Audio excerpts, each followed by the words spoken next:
ಈ ವರ್ಷ ಮಹಾಲಯ ಅಮಾವಾಸ್ಯೆ ಮತ್ತು ಸೂರ್ಯಗ್ರಹಣ ಒಂದೇ ದಿನ ಬಂದಿದೆ. ಈ ದಿನ ರಾಶಿಗನುಗುಣವಾಗಿ ದಾನ ಮಾಡುವುದರಿಂದ ಜೀವನದಲ್ಲಿ ಶುಭ ಫಲಗಳನ್ನು ಪಡೆದುಕೊಳ್ಳಬಹುದಾಗಿದೆ. ಸರ್ವಪಿತೃ ಅಮಾವಾಸ್ಯೆ ಅಥವಾ ಮಹಾಲಯ ಅಮಾವಾಸ್ಯೆಯು ನಾವು ನಮ್ಮ ಪಿತೃಗಳಿಗೆ ಗೌರವ ಸಲ್ಲಿಸಲು ಮುಖ್ಯವಾದ ದಿನವಾಗಿದೆ. ಮಹಾಲಯ ಅಮಾವಾಸ್ಯೆಯೊಂದಿಗೆ ಸೂರ್ಯಗ್ರಹಣ ಸಂಭವಿಸುವುದು ಕೂಡ ಅದ್ಭುತ ಸಂಯೋಗವಾಗಿದೆ. ಈ ಸಂಯೋಗವು ಧಾರ್ಮಿಕ ದೃಷ್ಟಿಕೋನದಿಂದಲೂ ಕೂಡ ತುಂಬಾನೇ ಪ್ರಯೋಜನಕಾರಿಯಾಗಿದೆ. ಮಹಾಲಯ ಅಮಾವಾಸ್ಯೆ ಮತ್ತು ಸೂರ್ಯಗ್ರಹಣದ ಸಂಯೋಗದ ದಿನ ನಿಮ್ಮ ರಾಶಿಗನುಗುಣವಾಗಿ ದಾನ ಮಾಡಿದರೆ ಜೀವನದಲ್ಲಿ ಸುಖ, ಸಮೃದ್ಧಿ, ಸಾಕಷ್ಟು ಶುಭ ಫಲಗಳನ್ನು ಪಡೆದುಕೊಳ್ಳಬಹುದು. ಅಕ್ಟೋಬರ್ 2ನೇ ತಾರೀಕಿನಂದು ರಾತ್ರಿ 9:14 ಸೂರ್ಯಗ್ರಹಣ ಆರಂಭವಾಗಲಿದ್ದು ಅಕ್ಟೋಬರ್ 3ರ ಬೆಳಗಿನ ಜಾವ 3:17 ಮುಕ್ತಾಯವಾಗಲಿದೆ. ಇದರ ಒಟ್ಟು ಅವಧಿಯು ಸರಿಸುಮಾರು 6:03. ಭಾರತದಲ್ಲಿ ಸೂರ್ಯಗ್ರಹಣ ಆಚರಿಸದೇ ಇದ್ದರೂ ರಾಶಿಚಕ್ರಗಳ ಮೇಲೆ ಪರಿಣಾಮ ಬಿದ್ದೇ ಬೀಳುತ್ತದೆ. ಈ ಶುಭ ಸಂಯೋಗದಲ್ಲಿ ದಾನ ಮಾಡುವುದರಿಂದ ಪಿತೃದೋಷ ನಿವಾರಣೆಯಾಗಿ ಪಿತೃಗಳ ಆತ್ಮಕ್ಕೆ ಶಾಂತಿ ದೊರೆಯುವುದು. ಸೂರ್ಯಗ್ರಹಣದಲ್ಲಿ ಮಾಡಿದ ದಾನವು ಸೂರ್ಯನ ಅನುಗ್ರಹವನ್ನು ತರುತ್ತದೆ ಹಾಗೂ ನಿಮ್ಮ ಜಾತಕದಲ್ಲಿ ಸೂರ್ಯನ ಸ್ಥಾನವು ಬಲಪಡಿಸುತ್ತದೆ. ಇದು ಸಮಾಜದಲ್ಲಿ ನಿಮ್ಮ ಗೌರವವನ್ನು ಹೆಚ್ಚಿಸುವುದಲ್ಲದೆ ಪ್ರಗತಿಯ ಹಾದಿಯಲ್ಲಿ ವೇಗವಾಗಿ ಮುನ್ನಡೆಯಲು ಸಹಾಯ ಮಾಡುತ್ತದೆ. ಸೂರ್ಯಗ್ರಹಣದಂದು ರಾಶಿಗನುಗುಣವಾಗಿ ಯಾವ ವಸ್ತುಗಳನ್ನು ದಾನ ಮಾಡಬೇಕೆಂದು ನೋಡೋಣ. ಮೇಷರಾಶಿ ಗೋಧಿ, ಕೆಂಪು ಚಂದನ. ವೃಷಭ ರಾಶಿ ಅಕ್ಕಿ, ಬಿಳಿ ಬಟ್ಟೆ. ಮಿಥುನ ರಾಶಿ ಮೊಸರು, ಹಸಿರು ತರಕಾರಿಗಳು. ಕರ್ಕ ರಾಶಿ ಬೆಳ್ಳಿ, ಹಾಲು. ಸಿಂಹ ರಾಶಿ ಗೋಧಿ, ಚೆಂಡು ಹೂವುಗಳು. ಕನ್ಯಾ ರಾಶಿ ಹಸಿರು ತರಕಾರಿಗಳು, ಜೇನುತುಪ್ಪ. ತುಲಾ ರಾಶಿ ಗುಲಾಬಿ ಹೂವು, ಸಕ್ಕರೆ. ವೃಶ್ಚಿಕ ರಾಶಿ ಎಳ್ಳು, ಉಪ್ಪು. ಧನು ರಾಶಿ ಹಳದಿ ಬಟ್ಟೆ, ಹಳದಿ ಶ್ರೀಗಂಧ. ಮಕರ ರಾಶಿ ಕಪ್ಪು ಎಳ್ಳು, ಕಾಳುಗಳು. ಕುಂಭ ರಾಶಿ ನೀಲಿ ಬಟ್ಟೆ, ನೀಲಿ ಹೂವುಗಳು.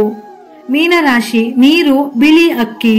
ದಾನ ಮಾಡುವ ವಿಧಾನ: ಮಹಾಲಯ ಅಮಾವಾಸ್ಯೆಯ ದಿನದಂದು ಅಥವಾ ಸರ್ವಪಿತೃ ಅಮಾವಾಸ್ಯೆಯ ದಿನದಂದು ಮುಂಜಾನೆ ಬೇಗ ಎದ್ದು ಸ್ನಾನ ಮಾಡಿ ಹೊಸ ಅಥವಾ ಶುದ್ಧವಾದ ಬಟ್ಟೆಯನ್ನು ಧರಿಸಬೇಕು. ಶಾಸ್ತ್ರಗಳ ಪ್ರಕಾರ ಈ ದಿನ ದಾನವನ್ನು ಸೂರ್ಯೋದಯಕ್ಕೂ ಮುಂಚಿತವಾಗಿಯೇ ಮಾಡಬೇಕು. ದಾನ ಮಾಡುವಾಗ ಮನಸ್ಸಿನಲ್ಲಿ ಪರಿಶುದ್ಧ ಭಾವವಿರಬೇಕು ಮತ್ತು ಈ ದಾನವನ್ನು ನೀವು ಬ್ರಾಹ್ಮಣರಿಗೆ ಮಾತ್ರ ಮಾಡಬೇಕು. ಒಂದು ವೇಳೆ ನಿಮಗೆ ಬ್ರಾಹ್ಮಣರು ಸಿಗದೇ ಇದ್ದರೆ ಆ ಸಮಯದಲ್ಲಿ ಯಾವುದೇ ಬಡ ವ್ಯಕ್ತಿಗೆ ದಾನ ಮಾಡಬಹುದು. ಈ ದಾನವನ್ನು ನೀವು ಗ್ರಹಣದ ಸಮಯದಲ್ಲಿ ನೀಡಬಾರದು.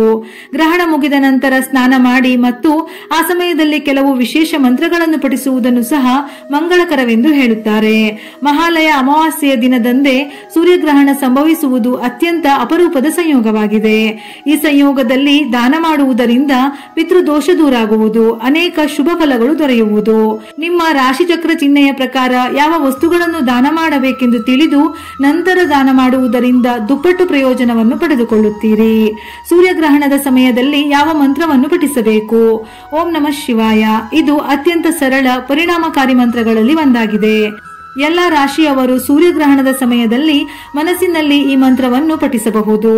ಯೋಸೌ ವಜ್ರಧರೋ ದೇವ ಆದಿತ್ಯಾನಾಂ ಪ್ರಭುರ್ಮತಃ ಸಹಸ್ರ ಚಂದ್ರ ನಯನ ಗ್ರಹ ಪೀಡಿತಂ ವ್ಯಾಪೋಹತ್. ಓಂ ಘೃಣಿ ಸೂರ್ಯಾಯ ನಮಃ. ಈ ಮಂತ್ರವನ್ನು ಪಠಿಸುವುದರಿಂದ ಸೂರ್ಯದೇವನ ಅಶುಭ ಪರಿಣಾಮಗಳಿಂದ ರಕ್ಷಣೆ ದೊರೆಯುತ್ತದೆ. ಜೀವನದಲ್ಲಿ ಸಮೃದ್ಧಿ ಮತ್ತು ಯಶಸ್ಸನ್ನು ನೀವು ತಂದುಕೊಳ್ಳಬಹುದು. ಓಂ ಸೂರ್ಯಾಯ ನಮಃ.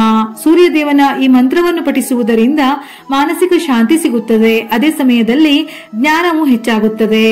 ಈ ಮಂತ್ರಗಳನ್ನು ವಿಶೇಷವಾಗಿ ಗ್ರಹಣದ ಸಮಯದಲ್ಲಿ ಪಠಿಸುವುದರಿಂದ ಗ್ರಹಣದ ಪರಿಣಾಮಗಳನ್ನು ಕಡಿಮೆ ಮಾಡಲು ಬಳಸಲಾಗುತ್ತದೆ. ಇಷ್ಟೇ ಅಲ್ಲ, ನಿಮಗೆ ಯಾವುದೇ ಮಂತ್ರ ತಿಳಿಯದಿದ್ದರೆ ನೀವು ನಿತ್ಯ ಪೂಜಿಸಿ ಆರಾಧಿಸುವ ಯಾವುದೇ ದೇವರು ಮತ್ತು ದೇವತೆಯ ಮಂತ್ರವನ್ನು ಸಹ ಈ ಗ್ರಹಣದ ಸಮಯದಲ್ಲಿ ಪಠಿಸಬಹುದು. ಈ ಸಮಯದಲ್ಲಿ ನೀವು ಸಾಧ್ಯವಾದಷ್ಟು ಪೂಜೆಯನ್ನು ಮಾಡಬೇಕು. ಕೇವಲ ದೈವಿಕ ನಾಮವನ್ನು ಹಲವು ಬಾರಿ ಉಚ್ಚರಿಸಿದರೂ ಪರಮಾತ್ಮನ ಅನುಗ್ರಹವನ್ನು ಪಡೆಯಬಹುದು. ಓಂ ಶ್ರೀಂ ಹ್ರೀಂ ಕ್ಲಿಂ ಐಂ ಓಂ ಸ್ವಾಹ ಈ ಮಂತ್ರವನ್ನು ಲಕ್ಷ್ಮೀ ದೇವಿಗೆ ಸಮರ್ಪಿಸಲಾಗಿದೆ. ಸಂಪತ್ತನ್ನು ಪಡೆಯಲು ಈ ಮಂತ್ರವನ್ನು ಪಠಿಸಲಾಗುತ್ತದೆ. ಗ್ರಹಣದ ಸಮಯದಲ್ಲಿ ನಿದ್ರಿಸಬಾರದು. ಗ್ರಹಣದ ಸಮಯದಲ್ಲಿ ಯಾವುದೇ ರೀತಿಯ ಆಹಾರವನ್ನು ಸೇವಿಸಬಾರದು. ಗ್ರಹಣ ಮುಗಿದ ಬಳಿಕವೂ ಸ್ನಾನ ಮಾಡಿ ಮನೆಯನ್ನು ಶುದ್ಧ ಮಾಡಿದ ನಂತರವೇ ದೇವರಿಗೆ ಪೂಜೆ ಮಾಡಿ ಹೊಸದಾಗಿ ಅಡುಗೆಯನ್ನು ತಯಾರಿಸಿ ಸೇವಿಸಬೇಕು. ಗ್ರಹಣಕ್ಕೂ ಮೊದಲು ಮಾಡಿರುವ ಅಡುಗೆಯನ್ನು ಗ್ರಹಣದ ನಂತರ ಅಪ್ಪಿತಪ್ಪಿಯೂ ಸೇವಿಸಬಾರದು. ಇದನ್ನು ವಿಷವೆಂದು ಕರೆಯುತ್ತಾರೆ. ವಿಡಿಯೋ ಇಷ್ಟ ಆಗಿದ್ದಲ್ಲಿ ಮರೆಯದೆ ಲೈಕ್ ಮಾಡಿ. ಹೆಚ್ಚಿನ ಮಾಹಿತಿಗಳಿಗಾಗಿ ನಮ್ಮ ಫೇಸ್ಬುಕ್ ಪೇಜ್ ಅನ್ನು ಫಾಲೋ ಮಾಡಿ. ಇದೇ ರೀತಿಯ ಮನಮುಟ್ಟುವ ಉಪಯುಕ್ತ ಮಾಹಿತಿಗಳಿಗಾಗಿ ಮತ್ತೆ ಭೇಟಿಯಾಗೋಣ.